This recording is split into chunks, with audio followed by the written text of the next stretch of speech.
Para que un mensaje se considere transmitido de forma socialmente habilidosa, es decir, asertiva, las señales no verbales tienen que ser congruentes con el contenido verbal. Muchas veces nos hemos encontrado con individuos que aparentemente emiten mensajes verbales correctos, pero que no consiguen que los demás les respeten o consideren interlocutores válidos. Las personas sumisas carecen a menudo de la habilidad para dominar los componentes verbales y no verbales apropiados de la conducta y de aplicarlos conjuntamente sin incongruencias. En un estilo realizado por Romano y Beljac, a la hora de evaluar una conducta asertiva era la postura, la expresión facial y la entonación de las conductas no verbales que más altamente se relacionaban con este mensaje verbal. Analicemos uno a uno los principales componentes no verbales que contienen todos los mensajes emitidos. La mirada ha sido uno de los elementos más estudiados en la literatura sobre habilidades sociales y aserción. Casi todas las interacciones de los seres humanos dependen de miradas recíprocas. Pensemos solamente en cómo nos sentimos si hablamos con alguien y éste no nos está mirando. O al contrario, si alguien nos observa fijamente sin apartar la mirada de nosotros. La cantidad y tipo de miradas comunican actitudes interpersonales, de tal forma que la conclusión más común que una persona extrae cuando alguien no le mire a los ojos es que está nervioso y le falta confianza en sí mismo, que alguna vez por nuestra propia inseguridad la persona que no nos está mirando a los ojos nos contagia el nerviosismo. Es otra historia. Los sujetos asertivos miran más mientras hablan que los sujetos poco asertivos. De esto se desprende que la utilización asertiva de la mirada como componente no verbal de la comunicación implica la reciprocidad equilibrada entre el emisor y el receptor, variando la fijación de la mirada según se esté hablando en un 40% o escuchando en un 75%. La expresión facial juega varios papeles en la interacción humana. Muestra el estado emocional de una persona, aunque ésta pueda tratar de ocultarlo. Proporciona información continua sobre si está comprendiendo el mensaje, si está sorprendido del acuerdo o en contra de lo que está sucediendo. Indica actitudes hacia las demás personas. Las emociones como la alegría, la sorpresa, la ira, la tristeza, el miedo, expresan a través de 3 regiones fundamentales de la cara: la frente, la ceja, los ojos y los párpados y la parte inferior de la cara. La gente normalmente manipula sus rasgos faciales, adoptando expresiones según el estado de ánimo o el comportamiento que le interese transmitir. También se puede intentar no transmitir o no dejar traducir el estado de ánimo alguno, la llamada cara de póker, pero en cualquier caso la persona está manipulando sus rasgos faciales. La persona asertiva adoptará una expresión facial que esté de acuerdo con el mensaje que quiere transmitir, es decir, no adoptará una expresión facial que sea contradictoria o no se adapte a lo que quiere decir. La persona sumisa, por ejemplo, frecuentemente está cosiendo por dentro cuando se le da una orden injusta, pero su expresión facial muestra amabilidad. La postura corporal. La posición del cuerpo y de los miembros, la forma como se sienta una persona, cómo está de pie o cómo se pasea, refleja las actitudes y los conceptos que tiene de sí misma y de su ánimo respecto a los demás. Existen 4 tipos básicos de postura. La postura de acercamiento, que indica atención, que puede interpretarse de manera positiva como simpatía o negativa, invasión hacia el receptor. Postura de retirada. Suele interpretarse como rechazo, repulsa o frialdad. Postura erecta indica seguridad, firmeza, pero también puede reflejar orgullo, arrogancia o desprecio. Postura contraria suele interpretarse como depresión, timidez y abatimiento físico o psíquico. La persona adoptará generalmente una postura cercana y erecta mirando de frente a la otra persona. Los gestos. Los gestos son básicamente culturales.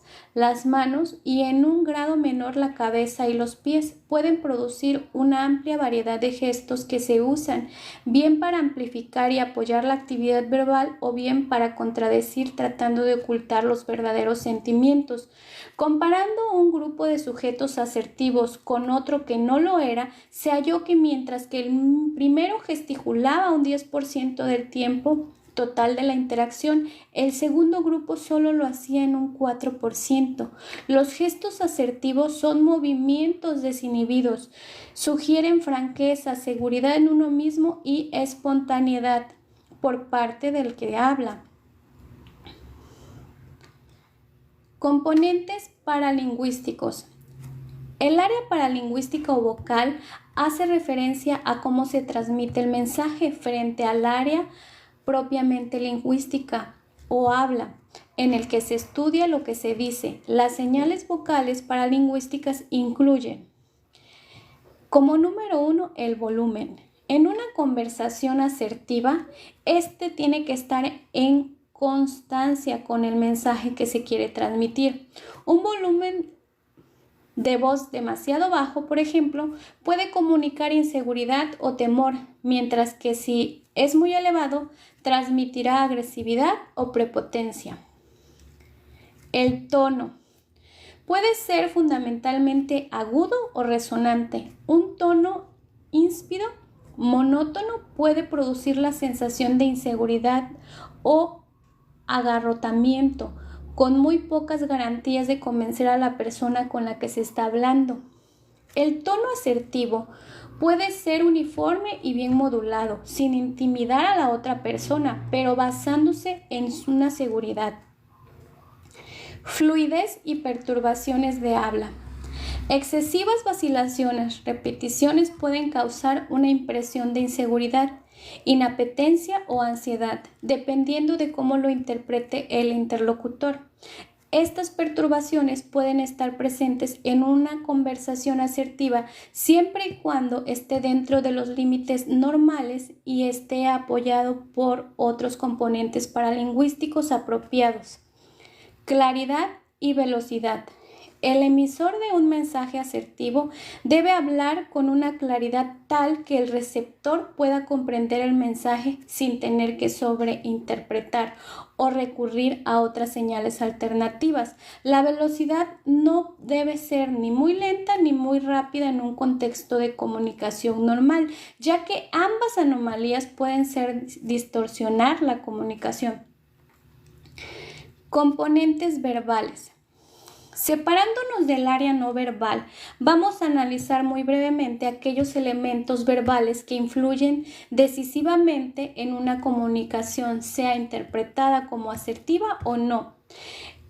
El habla se emplea con una variedad de propósitos: comunicar ideas, describir sentimientos, razonar y argumentar.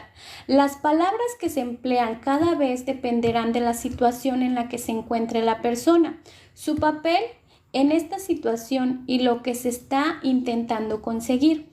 Investigaciones. En este caso, han encontrado una serie de elementos de contenido verbal que diferencian a las personas asertivas de las que no lo son. Utilización de temas de interés para el otro, intereses por uno mismo, expresión emocional, etc. Asimismo, se ha encontrado que la no condescendencia y las expresiones de efecto positivo ocurren con mayor frecuencia en personas socialmente habilidosas. La conversación en el instrumento verbal por excelencia del que nos servimos para transmitir información y mantener unas relaciones sociales adecuadas implica un grado de integración compleja entre las señales verbales y las no verbales, tanto emitidas como las recibidas. Elementos importantes de toda conversación son: Duración del habla. La duración del habla está directamente relacionada con la asertividad, la capacidad de enfrentarse a situaciones en el nivel de ansiedad social. En líneas generales, a mayor duración de habla, más asertiva se puede considerar la persona. Si bien en ocasiones hablar durante mucho tiempo puede ser indicativo de una excesiva ansiedad, de hecho hay personas a las que resulta más fácil hablar que tener que escuchar.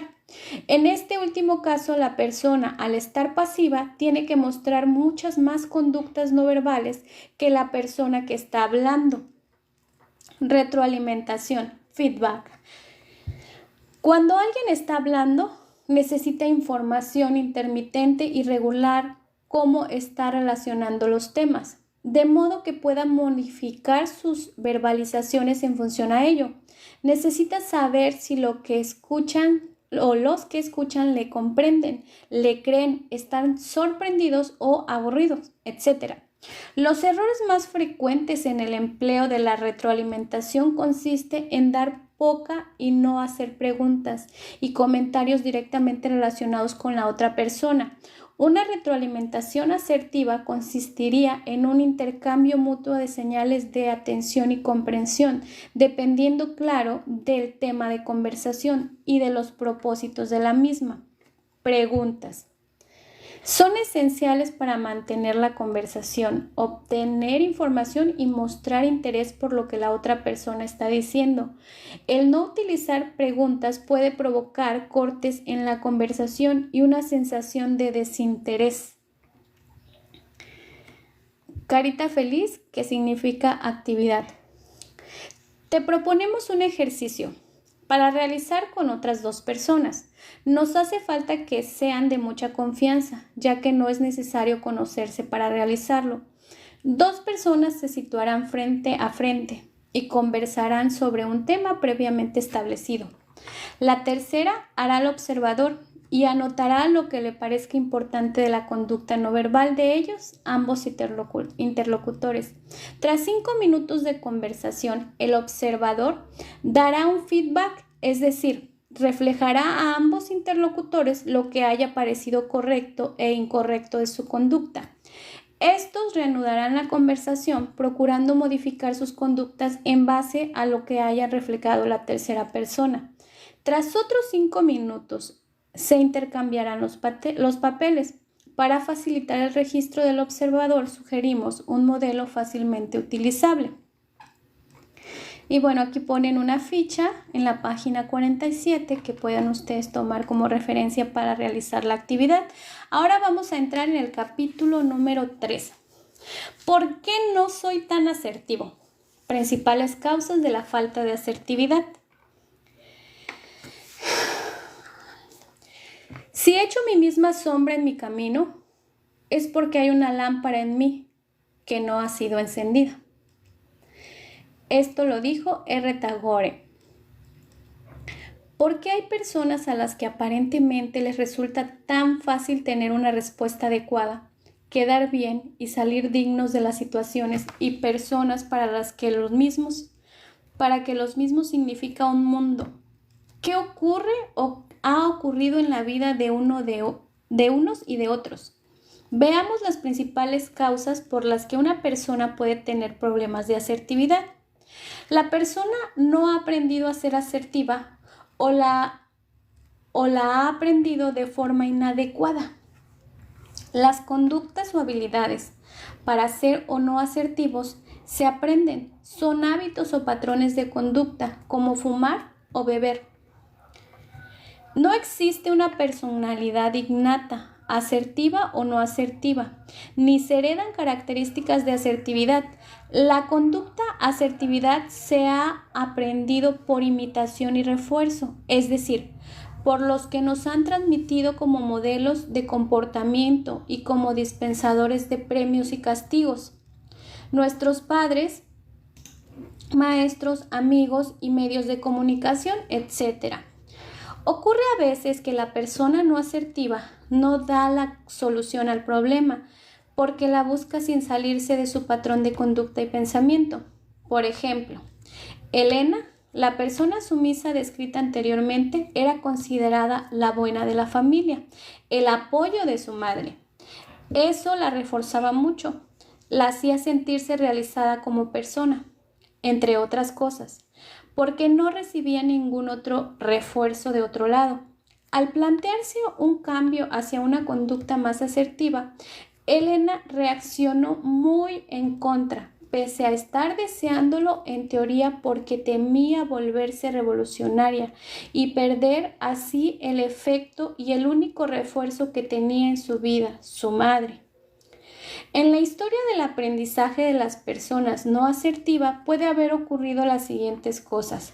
Castigo sistemático a las conductas asertivas, entendiendo por castigo no necesariamente el físico, sino todo tipo de recriminaciones, desprecios o prohibiciones. La falta de refuerzo suficiente a las conductas asertivas. Puede ocurrir que la conducta asertiva no haya sido sistemáticamente castigada, pero tampoco suficientemente reforzada. La persona en este caso no ha aprendido a valorar este tipo de conducta como algo positivo. La persona no ha aprendido a valorar el refuerzo social. Si a una persona le son indiferentes las sonrisas, alabanzas, simpatías y muestras de cariño de los demás, no esgrima ninguna conducta que vaya encaminada a obtenerlos. La persona obtiene más refuerzo por conductas sumisas o agresivas. En este caso, de la persona tímida, indefensa, a la que siempre hay que estar ayudando y apoyando, el refuerzo que obtiene la intención es muy poderoso. En el caso de la persona agresiva, a veces el refuerzo, por ejemplo, ganar en una discusión es conseguir lo que se quiere. Llega más rápidamente a corto plazo si es agresivo que se intenta ser asertivo.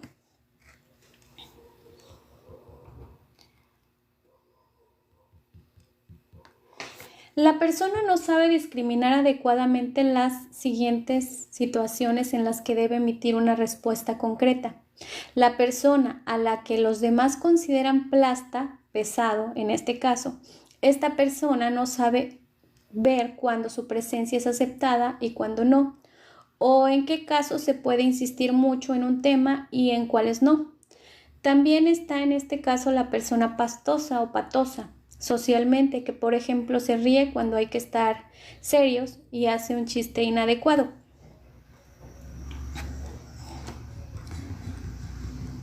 La persona conoce la conducta apropiada, pero siente tanta ansiedad que la emite de forma parcial.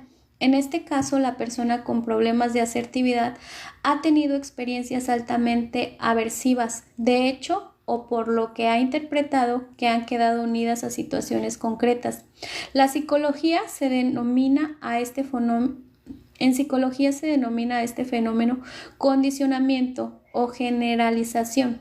Dichas experiencias pueden haber sido objetivamente ansiógenas, como en el caso de un inmigrante al que se le discrimina, o subjetivas, es decir, nacidas en la mente de la persona. Por ejemplo, alguien se puede haber sentido muy diferente y externo a un grupo en el que se ha visto obligado a estar. Un niño nuevo en una clase, aunque quizás en el grupo no lo sentía así. Situaciones de este estilo pueden dejar en la persona un poco de ansiedad tan grande que a partir de ese momento su respuesta asertiva se ve mermada. Si la persona tiende a generalizar a otras situaciones, pronto todas sus respuestas asertivas sufrirán con esta ansiedad, sino por lo menos que se aparezcan o tengan algo que ver con la situación inicial, suscitarán reacciones de ansiedad. La persona no conoce o rechaza sus derechos.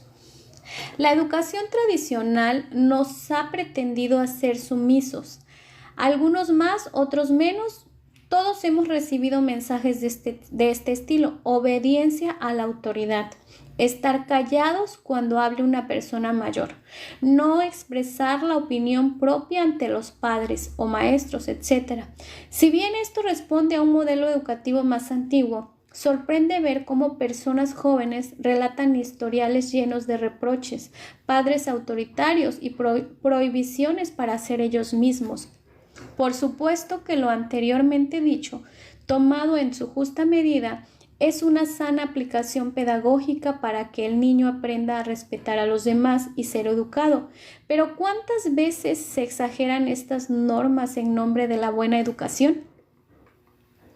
Existe una serie de suposiciones tradicionales que a primera vista parecen ser normales, pero que son recibidas de forma autoritaria e insistente. Pueden hacer daño a la persona haciéndola sentir inferior a los demás y sin capacidad para cambiar. Estas suposiciones tradicionales pueden ser, por ejemplo, es ser egoísta y anteponer las necesidades propias de los demás, según y como entendamos esta máxima. Puede ser una sana declaración de principios o por lo contrario, algo que hunde a la persona que lo tome demasiado al pie de la letra. Porque algunas veces tenemos el derecho de ser los primeros. Otra cosa que nos ha transmitido a casi todo es hay que ser siempre lógico y consecuente. Es más, la persona que, por ejemplo, tiene claro desde pequeño la carrera que va a elegir, el trabajo al que se piensa dedicar, pasa por ser una persona seria, congruente y valorada. Pero ¿no tenemos derecho de vez en cuando a cambiar la línea de acción de una idea? Una tercera máxima muy extendida es la que indica que es vergonzoso cometer errores. Hay que tener una respuesta adecuada siempre. No hay que interrumpir, no hacer demasiadas preguntas. Sin embargo, todos tenemos derecho en un momento dado a cometer errores, a pedir aclaraciones y a quedar como ignorantes si algo no se sabe realmente. Últimamente, tal vez se prodiga menos este modelo sumiso en el niño. A cambio, medios de comunicación y agentes sociales bombardearon con otro mensaje. Hay que ser agresivos, subir por encima de los demás, ser más que otros. En el fondo, ambos modelos no están tan diferenciados entre sí como pudiera parecer. Ambos supeditan a la persona, a la opinión de los demás o a la imagen que le dé el exterior en vez de centrar la autoestima en los propios logros y respecto a uno mismo. Pasan por alto los derechos que todos tenemos y que nos harían personas asertivas. ¿Qué son los derechos asertivos? Son unos derechos no escritos que todos poseemos, pero que muchas veces olvidamos a costa de nuestra autoestima. No sirve para pisar a otro, pero sí para considerarnos a la misma altura que todos los demás. En la siguiente página te presentamos la lista de principales derechos asertivos que todos poseemos y que si te los lees seguramente pensarás, ya, claro, eso ya lo sabía, pero párate a reflexionar un momento. ¿Realmente haces uso de tus derechos? ¿Te acuerdas de ellos en momentos puntuales, como dice P. Jakubowski?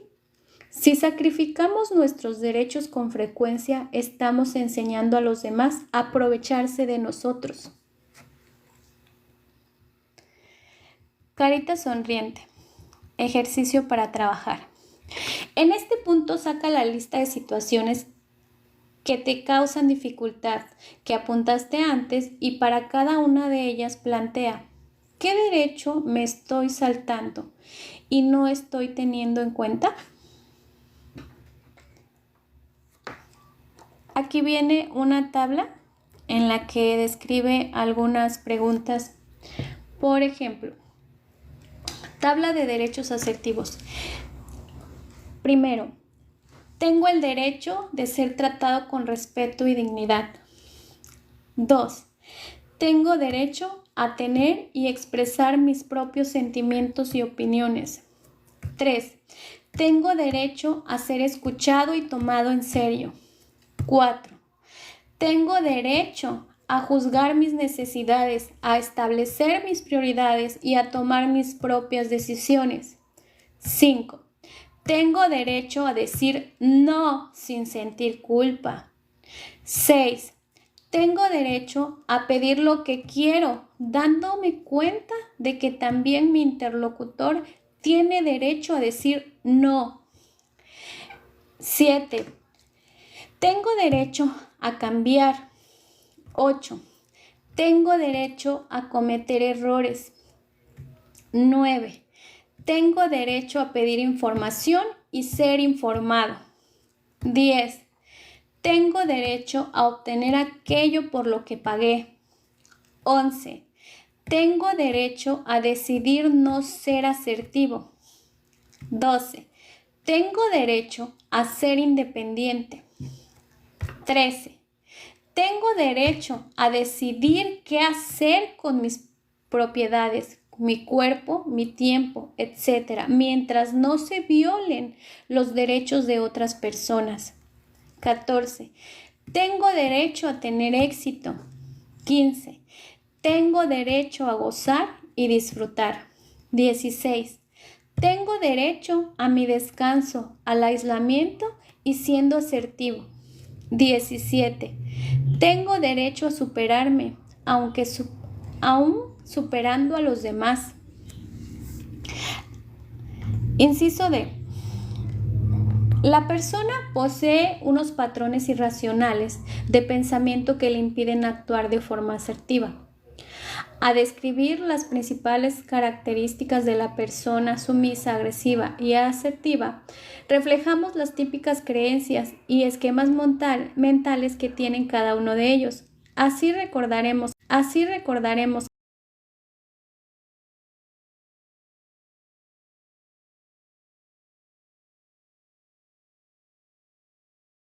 todo el mundo. Mientras que la agresividad puede tener es horrible que las cosas no salgan como a mí me gustaría que salieran. Estas creencias o esquemas mentales están expresados. Son parte de una lista de 10 ideas irracionales que Albert Ellis ideó hace ya unos años. Vamos a explicar de manera rápida algo sui generis en qué consisten estas ideas irracionales. Se supone que todos tenemos desde pequeños una serie de convicciones o creencias. Estas están tan arraigadas dentro de nosotros que nos hace falta que en cada situación no las volvamos a plantear para decidir cómo actuar o pensar.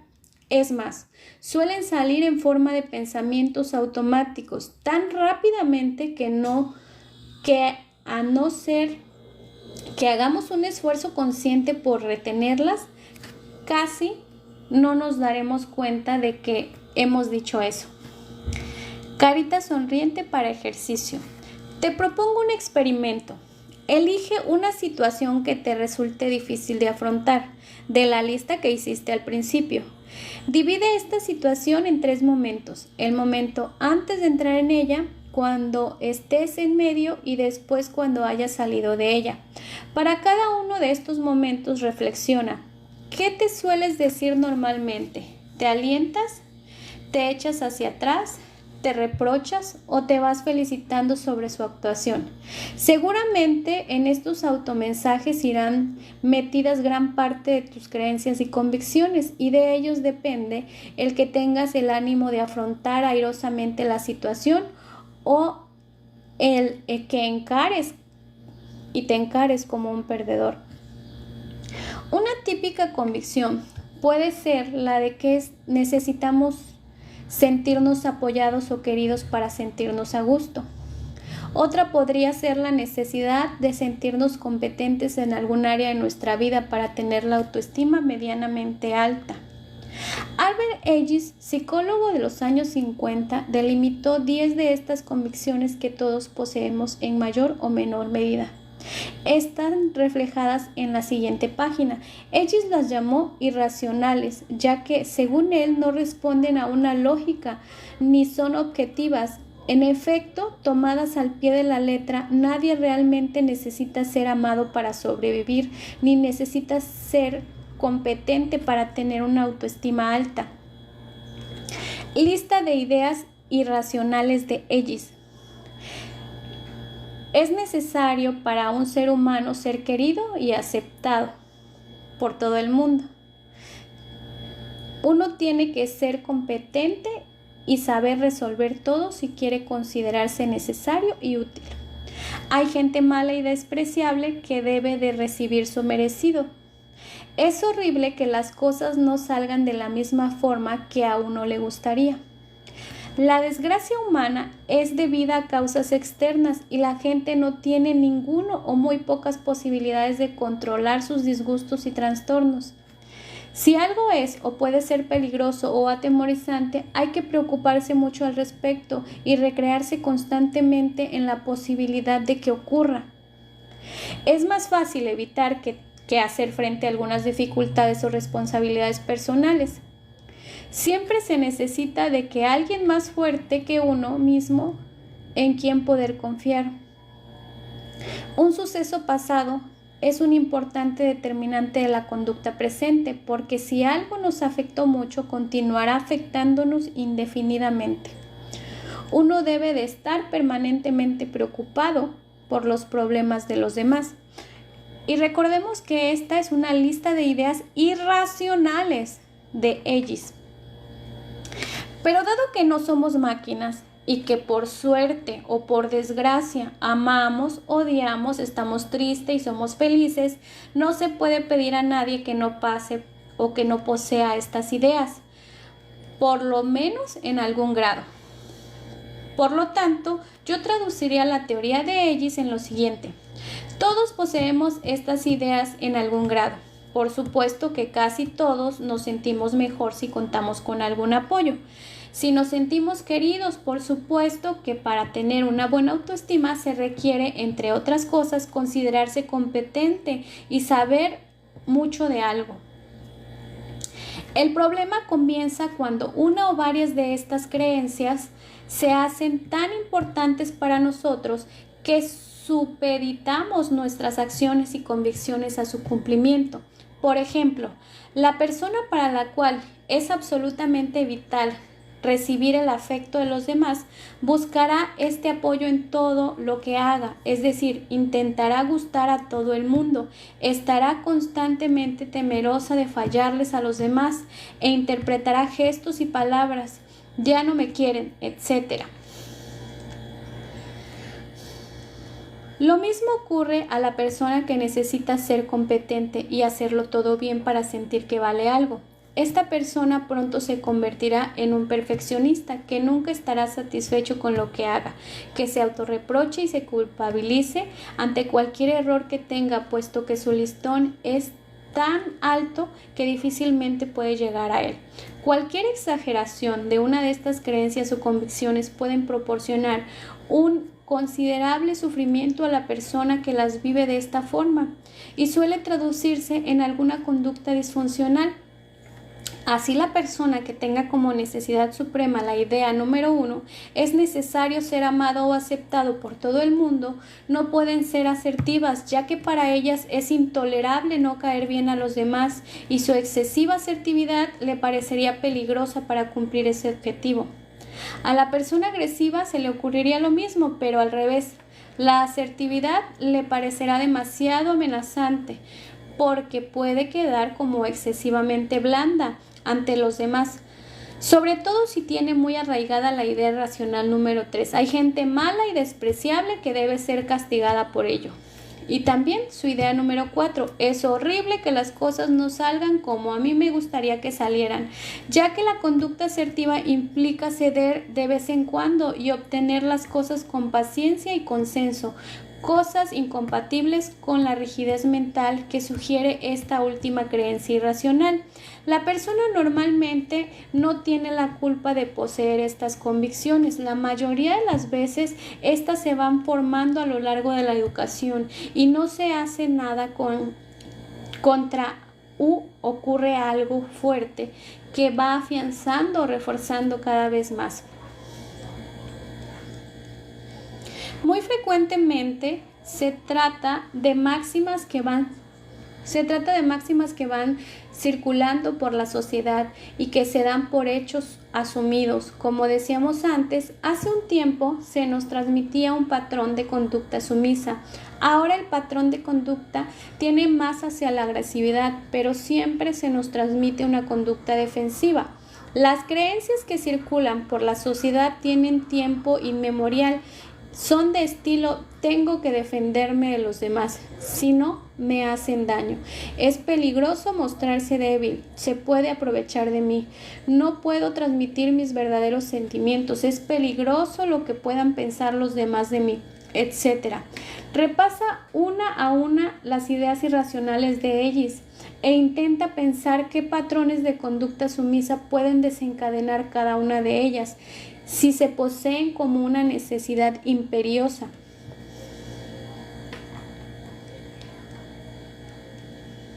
Capítulo 4.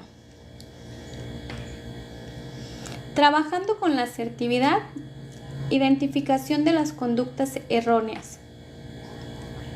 Dado que los tipos sumiso, agresivo y hasta el asertivo, tal cual y como los describimos en el capítulo precedente, no existen como tipos puros, pueden resultar difícil saber cuando una persona comparte con el común de los mortales algunas dificultades para comunicarse asertivamente y cuando estas dificultades se están convirtiendo en un problema psicológico. Desde el punto de vista cognitivo-conductual, un problema no es tal porque figura en los libros con una serie de síntomas descritos, sino porque una persona, y en algunos casos las personas cercanas, sienten que las dificultades que tienen son para ella un problema. Es decir, si alguien es absolutamente asocial, solitario e introvertido, pero está satisfecho con esa forma de ser y no le molesta a nadie que le sea cercano, y aún en este último caso habría que analizar dónde y quién está el problema. Esta persona no tiene ningún problema y no hay que obligarle a cambiar si él o ella no quiere. En el momento en el que esa persona de ser le traiga dificultades o le resulte molesto para consecuencia de algún fin, será la propia persona la que defina sus dificultades como problema. El que emprenda pasos para mejorar es otro tema más complicado. Existen muchas defensas o autoengaños, etc., que ahora no vendrían al caso. El hecho es que existen muchas personas que sufren con sus dificultades de comunicación y que existen diversas técnicas encaminadas a paliar estas dificultades. Para ello, lo mejor es comenzar por saber exactamente qué problemas se tienen y dónde, cuándo y cómo ocurren, cosa que frecuentemente no se sabe con precisión. Seguramente las personas que estáis leyendo este libro pensarán, pues yo sé qué problemas de asertividad tengo y en qué situaciones. Es cierto, pero de saber a delimitar exactamente las circunstancias que hacen que se tenga esta dificultad, hay un paso. ¿Sabéis, por ejemplo, de qué dependen vuestras dificultades? ¿Habéis observado si ocurre en presencia de una persona en concreta, de una situación específica, o si depende de lo que os decís en cada momento? Tener claro cuáles son las convicciones irracionales que están condicionadas para nuestra conducta. Es sumamente importante poder responder a estas preguntas si se quiere hacer algo por solucionar un problema de asertividad. Si no se delimita exactamente el problema, no podrá solucionarse nunca.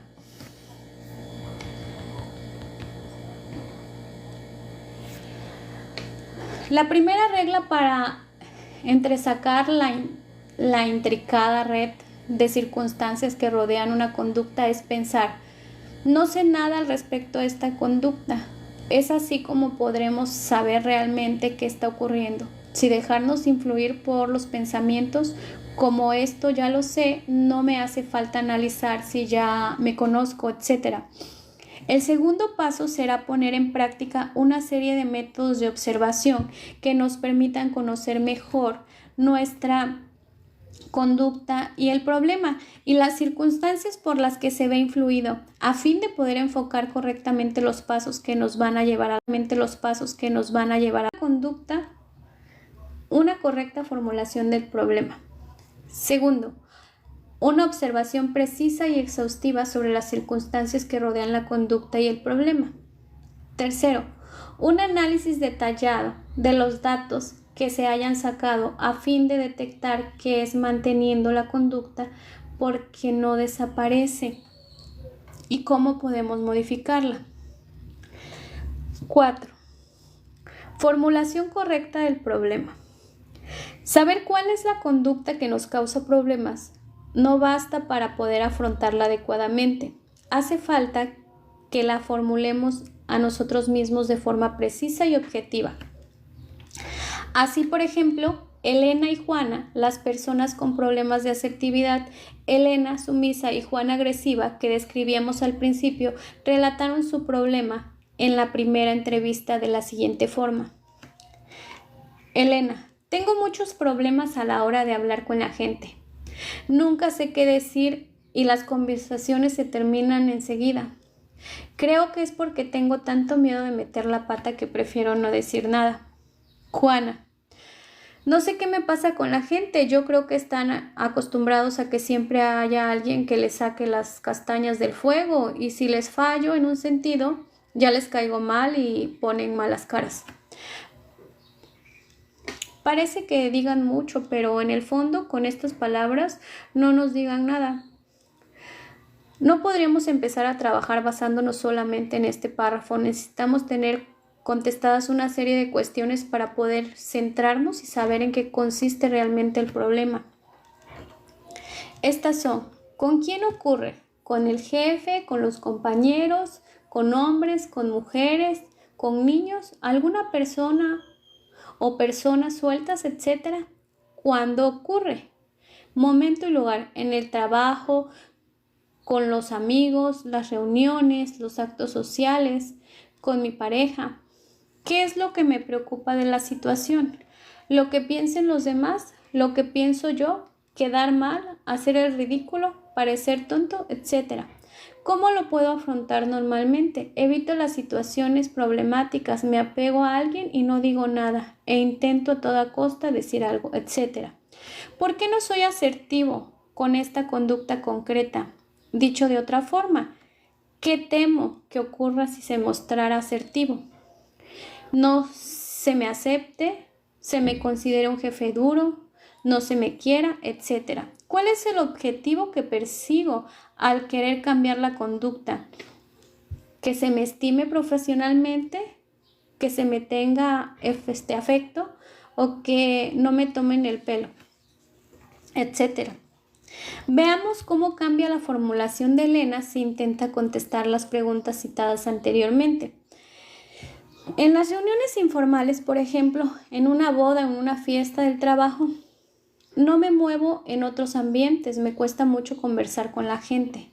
Nunca me acerco a grupos ni a personas sueltas y cuando se acercan a mí contesto monosílabos y no aporto nada por mi parte. Intento pensar rápidamente en algo que decir, pero me quedo bloqueada. Mi mayor temor es que puedan decir algo que moleste a los demás. Con solo poder conversar de manera fluida cuando alguien se acerque a mí, me conformaría. Si Juana contestara las preguntas anteriores, podría decir: en mi trabajo y en la facultad con mis amigos íntimos, no. Tengo dificultades para relacionarme con la gente, ya que siempre parece haber problemas de poder entre ellos y yo. Creo que me tienen para sacarles las castañas al fuego. En caso de que me sienta mal cuando veo corrillos de gente chucheando y riéndose, ¿por qué pienso que están hablando de mí? Cuando veo esto, me encaro directamente con ellos para que no crean que soy tonta y no me doy cuenta de las cosas. Si me mostrara más blanda, me tomaría por el pito del sereno. Lo único que pretendo es que me dejen vivir tranquila. Esto ya comienza a parecerse a un instrumento del trabajo y aún así, a un psicólogo no le bastaría. Hace falta más, mucho más para saber qué condiciona exactamente la conducta y cuáles son los pasos a emprender para evitarlo. Carita sonriente, que significa actividad. Elija de tu lista 2 o 3 situaciones que más te preocupen. Intenta describirlas en un párrafo sin pensar mucho. Tal y como la describirías a otra persona, es suficiente información para comenzar a trabajar sobre ello. Intenta ahora describir la misma situación dando respuesta a las personas formuladas arriba. Apreciarás alguna diferencia respecto a la anterior descripción y podrás comenzar a trabajar sobre ello. Observación precisa. En terapia invertimos unas 4 sesiones en realizar una exhaustiva entrevista a la persona. En ella nos informamos de lo que ocurre alrededor y en el interior de la persona cada que ocurre un problema. Por supuesto, aquí no podemos plasmar las 4 sesiones de entrevista que realizamos a las personas, pero sí un resumen de las cuestiones principales. Normalmente se divide la conducta en las 3 áreas: cognitiva, motórica o de comportamiento externo, y la emocional. A partir de allí se plantean preguntas que respondan a las siguientes cuestiones. Área cognitiva. ¿Qué pienso exactamente antes de enfrentarme a una situación que temo? ¿Qué pienso o qué digo durante la situación mientras estoy actuando o actúan los demás? ¿Qué pienso después de finalizada la situación temida cuando saco conclusiones sobre lo ocurrido? ¿Qué hago exactamente en las situaciones temidas? ¿Me quedo callada? ¿Contesto agresivamente? ¿Huyo de la situación? ¿Qué habilidades sociales poseo, de hecho? Esto lo sabré si observo en situaciones sociales en las que no estoy tenso o lo estoy menos. En estos casos tengo la misma conducta que en las situaciones temidas. ¿Cuál es la diferencia? ¿Cómo me siento en las situaciones que me cuesta afrontar?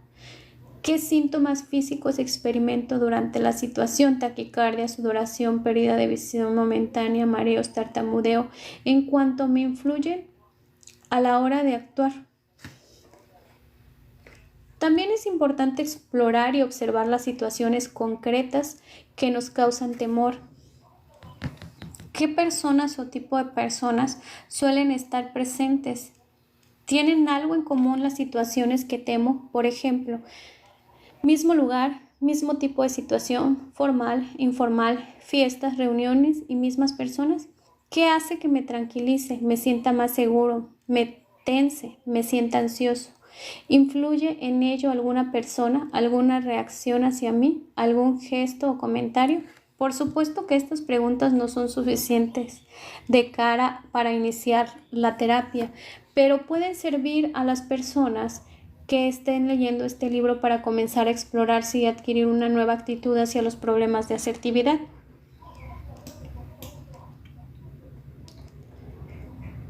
Actividad.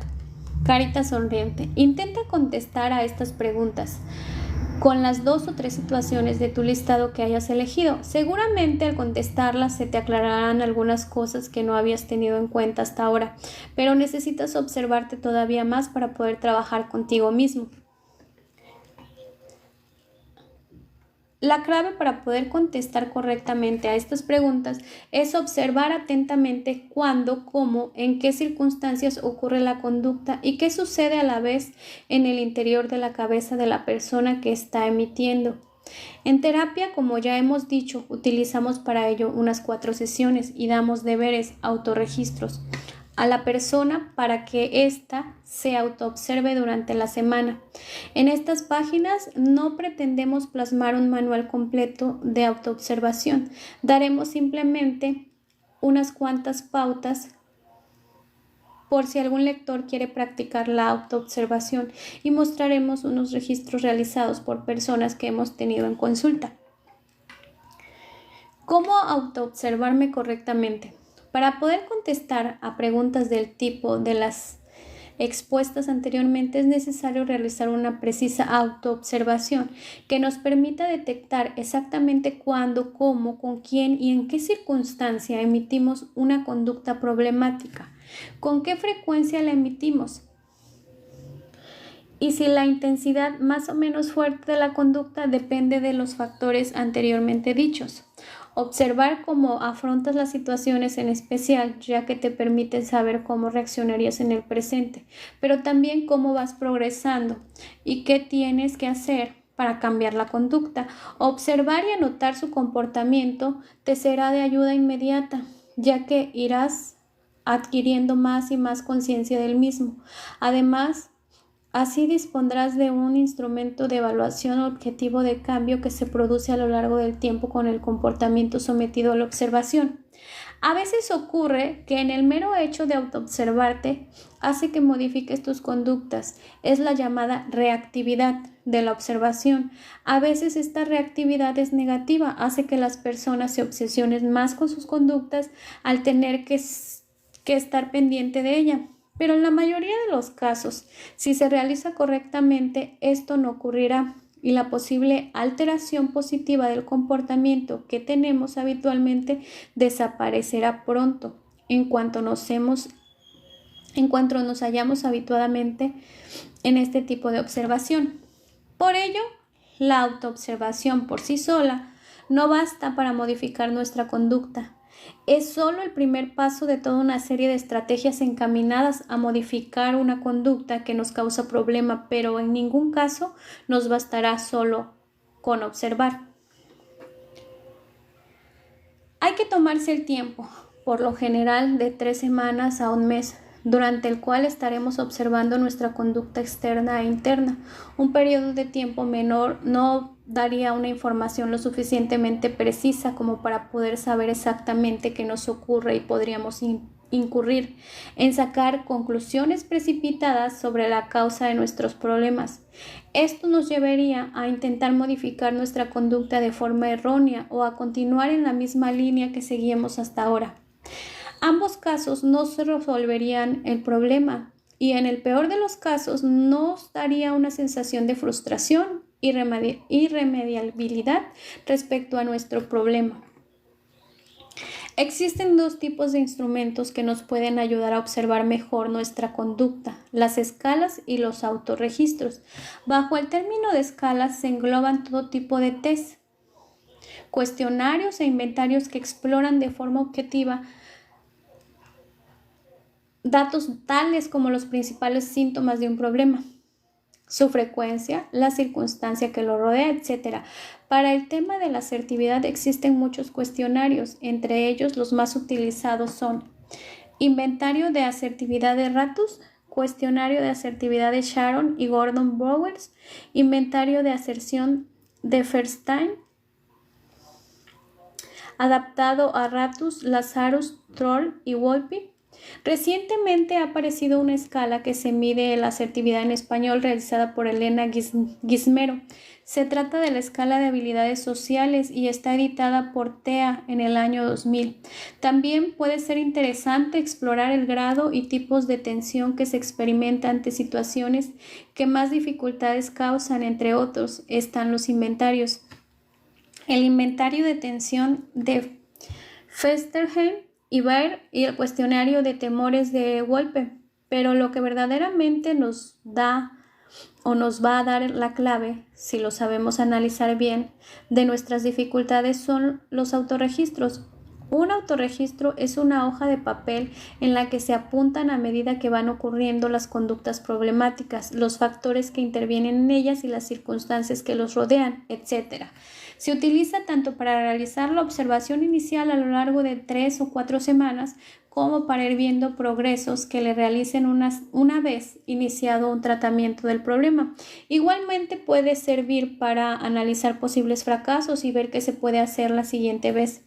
No existe un modelo estándar de autorregistro. Lo importante es tener en cuenta que el autorregistro es un método para observar y registrar tanto la conducta manifiesta pública como la encubierta, pensamientos y sentimientos.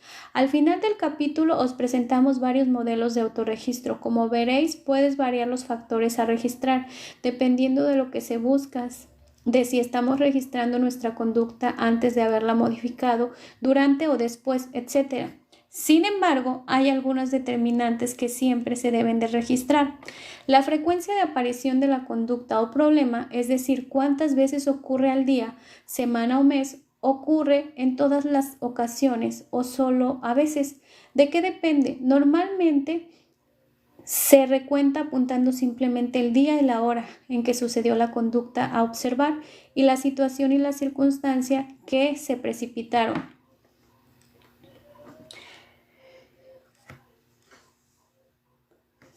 La intensidad o gravedad que para cada uno tenga la conducta interesa lo que la persona entienda como grave, no lo que objetivamente debería de ser grave o leve. Esto es así porque lo que la persona interprete como grave estará influyendo en sus pensamientos y consiguiente en sus sentimientos y en su conducta. Para apuntar mejor la intensidad se puede establecer un sistema de números del 1 al 5 que vayan de menor a mayor gravedad, a poner simplemente grave, intermedio o leve.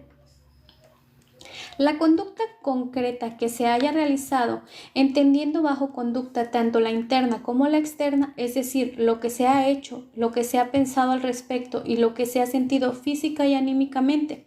Otros datos a poner podrían ser la repercusión, también interna o externa, que la conducta haya tenido en uno mismo o en los demás, la idea racional subyacente, las posibles cosas a modificar, etc. Una de las ventajas de los autorregistros frente a otras formas de medir las conductas problemáticas consiste en que la persona no tiene que recordar situaciones pasadas para llegar a las conclusiones sobre su problema, con la consiguiente distorsión que esto conlleva, sino que va notando los episodios, el momento en el que ocurren o como muy tarde, la misma noche en que ha sucedido, con lo cual el grado de fiabilidad de la información es mucho mayor, pero para ello es necesario llevar un registro exacto. Es imperativo que éste sea escrito y que la persona se comprometa a llenarlo todos los días en todas las ocasiones en las que ocurre algo relacionado con el problema, llevando así una hoja de datos diarios que tendrá evidencia objetiva sobre los cambios que se van experimentando. Si no se realizan las anotaciones regularmente, se tendría que confiar en la memoria, y este es un método autoobservación muy inexacto, tal como lo ha demostrado en múltiples investigaciones. Aún con todo lo dicho, a veces la conducta registrada se hace de forma inexacta. Los mensajes irracionales que nos mandamos suelen ser muy poderosos y distorsionan a menudo las cosas que vemos, sobre todo si algo nos está afectando y entronca directamente con alguna creencia irracional. Así, por ejemplo, una persona que teme mucho a quedar en ridículo o está continuamente pendiente de lo que piensan los demás en él, anotará quizá: se dieron cuenta de que estaba nervioso. Todos me miraron con cara extrañada y hasta me puse colorado, sin evidencia de lo que esto haya ocurrido realmente. La propia conducta se ensombrece, la persona solo se fija en los aspectos negativos y al cabo de un tiempo de estar registrando se sentirá muy desalentada. Lo ideal sería, paralelamente al autorregistro, otra persona de confianza le relate al interesado cómo ha quedado, visto desde afuera. Evidentemente, esta persona no puede seguirle a todas partes para observarlo, pero basta una muestra de situaciones en las que ambos puedan contrastar sus puntos de vista sobre alguna actuación en cuestión para que la persona interesada sepa si tiene tendencia a filtrar la realidad o si contempla las cosas de forma objetiva y realista. Por ello, convendría que la persona elegida fuera alguien que compartiera con el interesado situaciones de diversa índole, es decir, que fuera su pareja, sus padres, su hermano o algún amigo de mucha confianza. Estos son algunos ejemplos de posibles autorregistros que están rellenados por personas que mostraban dificultades de asertividad y que acudieron a nuestra consulta. Adjunta algunos registros en la página 74. Son algunos casos descritos. Y bueno, posterior a eso, establece una siguiente actividad con una carita feliz. Elige una situación problemática de los 2 o 3 que habías entresacado de tu lista. Este va a ser tu problema con el que vas a trabajar a partir de ahora. Voy a salirme porque solo me permite grabar 1 hora y vuelvo a conectarme para continuar.